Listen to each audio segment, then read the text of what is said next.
Hello viewers, you find me on holiday in Belgium. Well, I call it a holiday, it's more of a working holiday because while I'm here in Belgium enjoying the hospitality of my good friend Patrick Heck, I'm also attending showings of Truth Be Told. I've attended one in Amsterdam, and last night we did a showing in Ghent, just down the road here in Belgium.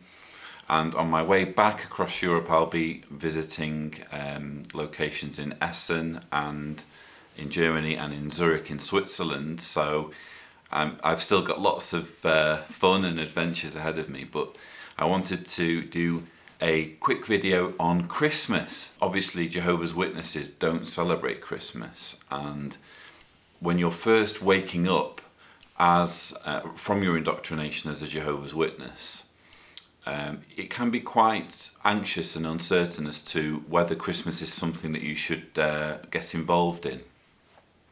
So I wanted to talk about that, and I also wanted to talk about my first Christmas celebration, because after all, one of the reasons why I came here to Belgium to stay with the Heck family was to basically have our first proper Christmas, because where we live back in Croatia, we're living very much with JW family, and it just isn't worth celebrating something that could upset our JW family unnecessarily. But here, obviously, when we come on holiday, we're free to do whatever we like, and yeah, we had a really nice Christmas. We obviously had the presents and everything under the tree. In fact, there was a huge mound of presents under the tree. And unusually here in Belgium, they open the presents on Christmas Eve rather than on Christmas Day, so they kind of cheated a little bit, but we didn't mind that. And it was really nice. We had obviously myself and Diana and Jessica, we had the Heck family, and we also had our friends Bjorn and Priscilla and their children came around for the celebration. And it was just an amazing experience, especially when you've got children involved and you see the excitement on their faces. There are no negatives about it. It's just people being happy and enjoying each other's company and each other's generosity. So it was just a really nice experience. And after opening all the presents, there was obviously debris from gift wrapping all over the place. So we cleared that up, and we had a really nice Christmas meal, and then later on in the evening we were all around the table for a game, and including the children, and the children were getting very boisterous, but it was just great fun, and alcohol was consumed. I'm not going to lie, I made a bit of a fool of myself on more than one occasion.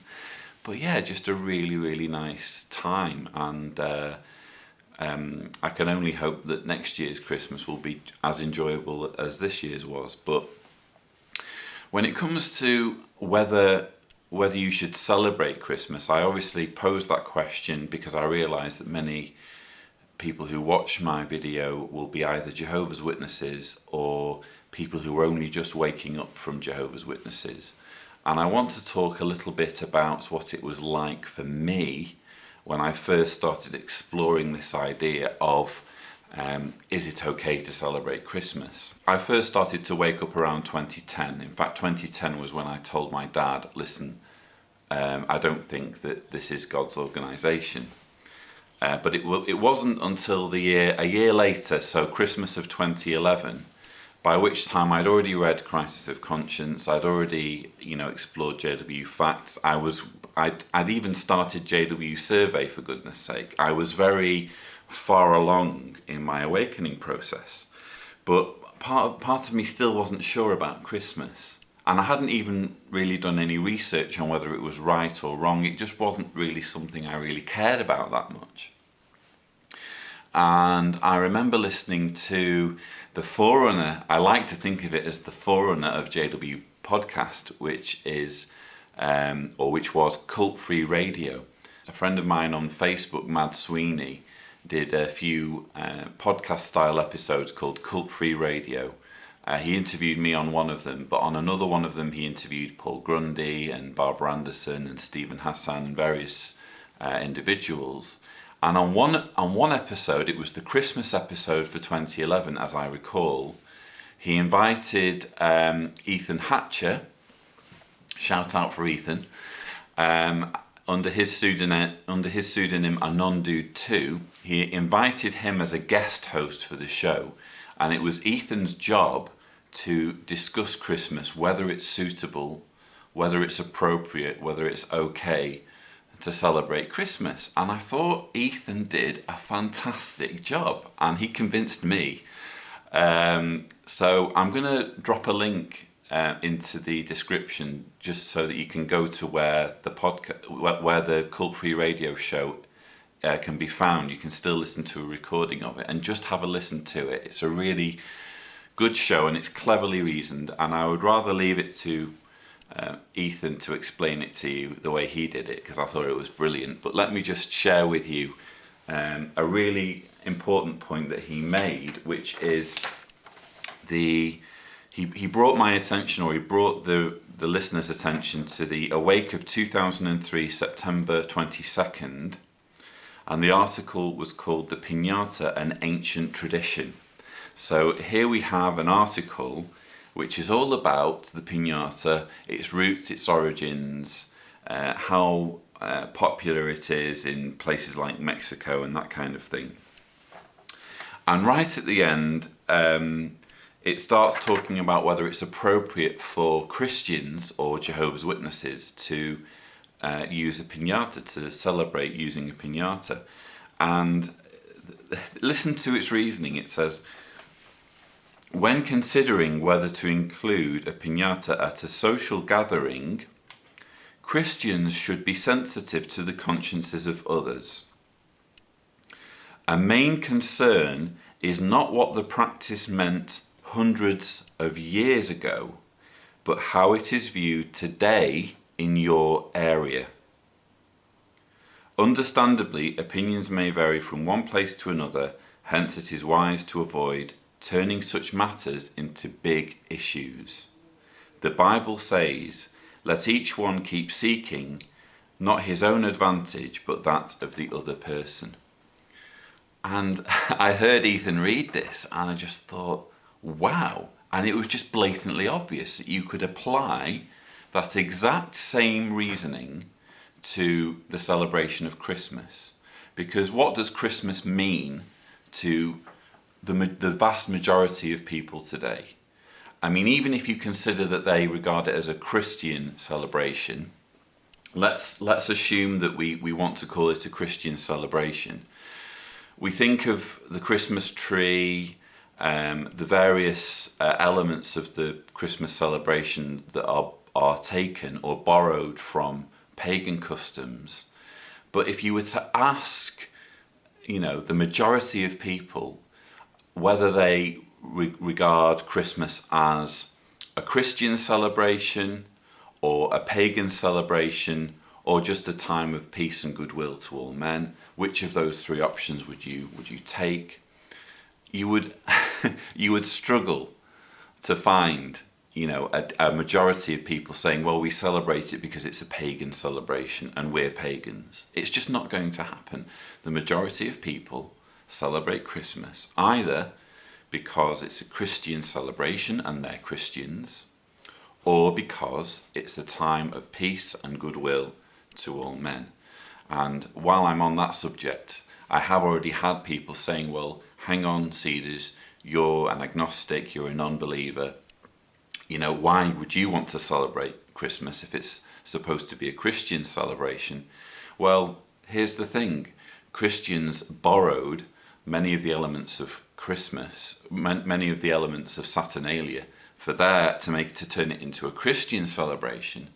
And I think non-believers are therefore entitled to borrow elements from a Christian stroke pagan celebration and turn it into what it is for many people, a time of peace, of goodwill, of enjoyment, of merrymaking, of generosity. And that's why I celebrated it. You'd have to ask other non-believers what their reasons are, but those are my reasons. And while we're on the subject of Christmas, I thought it was worthwhile highlighting something that one of my readers emailed me in the December 1st, 2014 Watchtower, so the Public Watchtower, which was, there is an article on page 11, which I've got printed out here. I don't know whether you can see it. What are the facts about Christmas?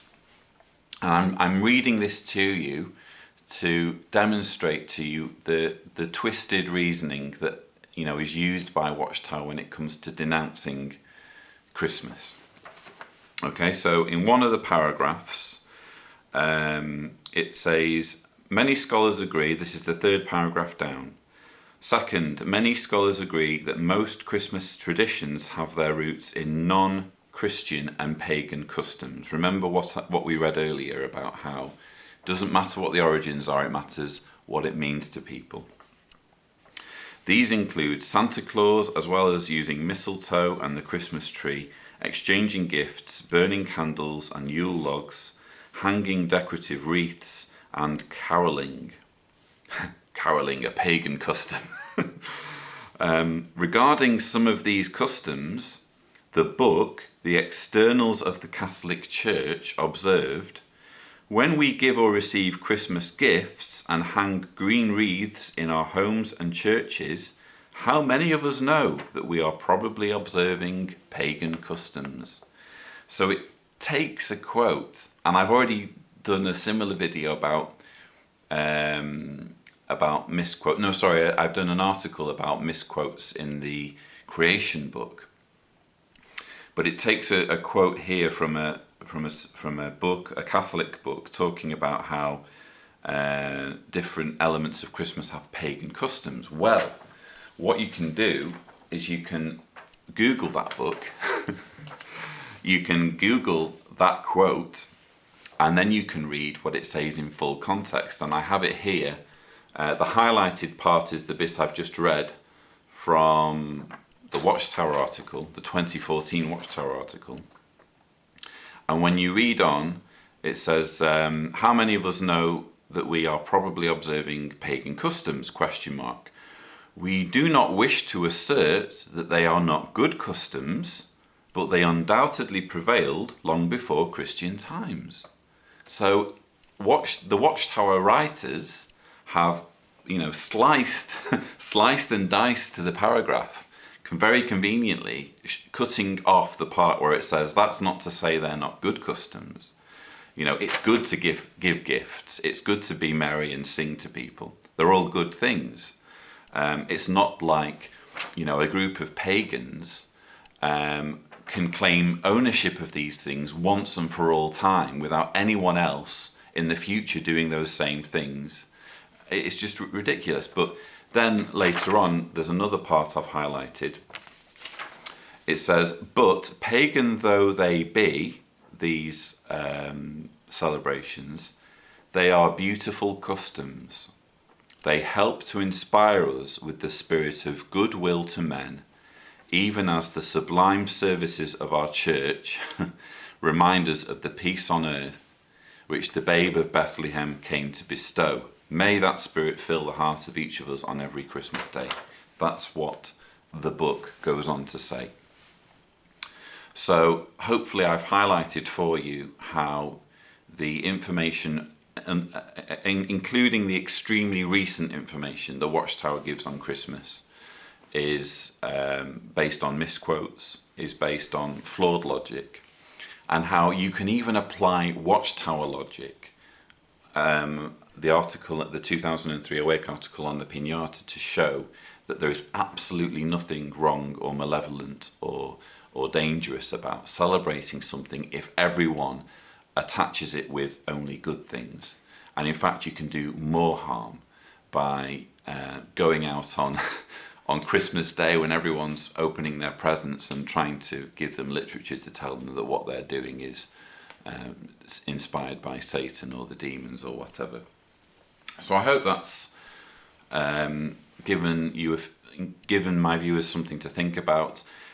I'm actually today going to be recording a podcast episode with my hero, my personal hero, Paul Grundy, and one of the things we're going to be talking about is Christmas and trying to allay some of these doubts and fears about the festive season. So I hope you found this video helpful and informative. I hope to have more videos available soon. I'm sorry I've been quite distracted recently, and thank you for watching.